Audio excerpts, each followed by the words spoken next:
Now we're ready for the fundamental theorem of calculus part 1.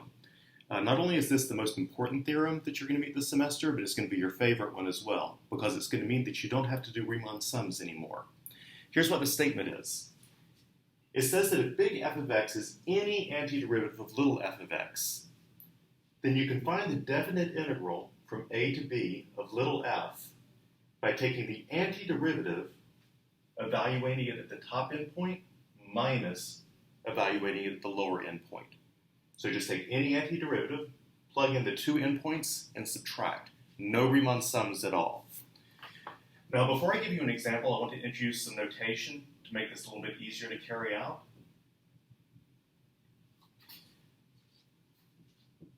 If I write a function f of x, and then I just put a bracket on the right with an a on the bottom and a b on the top, then that's going to stand for f of the top one minus f of the bottom one. So this notation represents this difference. So for example, if I wrote the symbol x squared bracket 1 to 7, I would read that as x squared taken from 1 to 7. Then that stands for 7 squared minus 1 squared, which is 49 minus 1, or 48. So using that notation, another way that we could write the fundamental theorem of calculus part 1 is it says that the definite integral from a to b of little f of x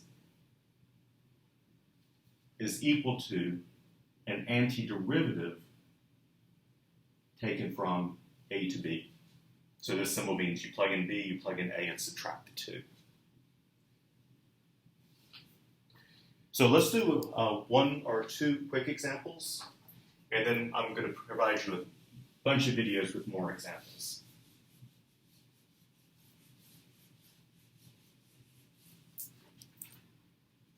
So recall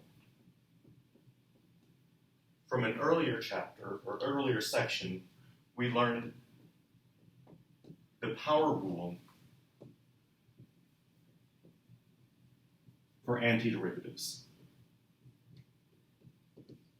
And that said that the antiderivative of x to the n is 1 over n plus 1 times x to the n plus 1 plus c.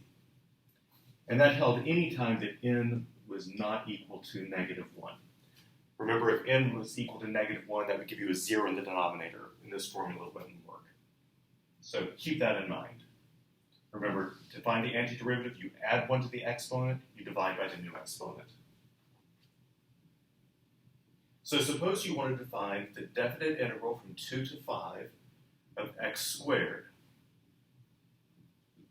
I'm just going to remind you, if we had wanted to do this earlier in the chapter, then we would have had to do Riemann sums. We would have had to split the interval from 2 to 5 into n rectangles, blah, blah, blah. Now, all we have to do is find an antiderivative of x squared. So I add 1 to the exponent, divide by the new exponent, and then take that from 2 to 5. So first I plug in the 5 to get 1/3 times 5 cubed, minus I plug in the 2, 1/3 of 2 cubed, so that's 125 over 3, minus 8 over 3, which is 117 over 3. And that actually simplifies a bit. That's 39.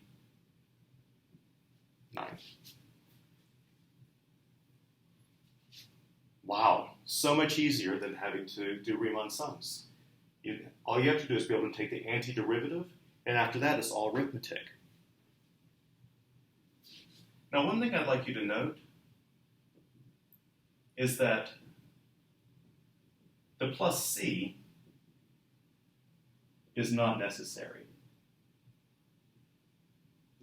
Even though the general antiderivative does include a plus c, and we've used that when we were solving initial value problems.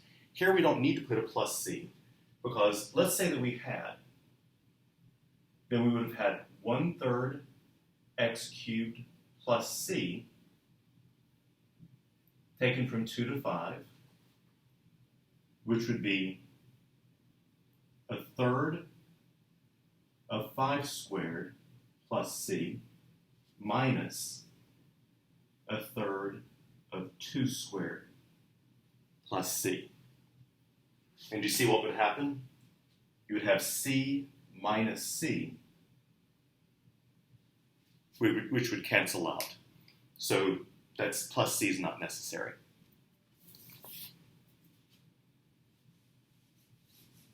To do one more quick example before we look at more complicated ones.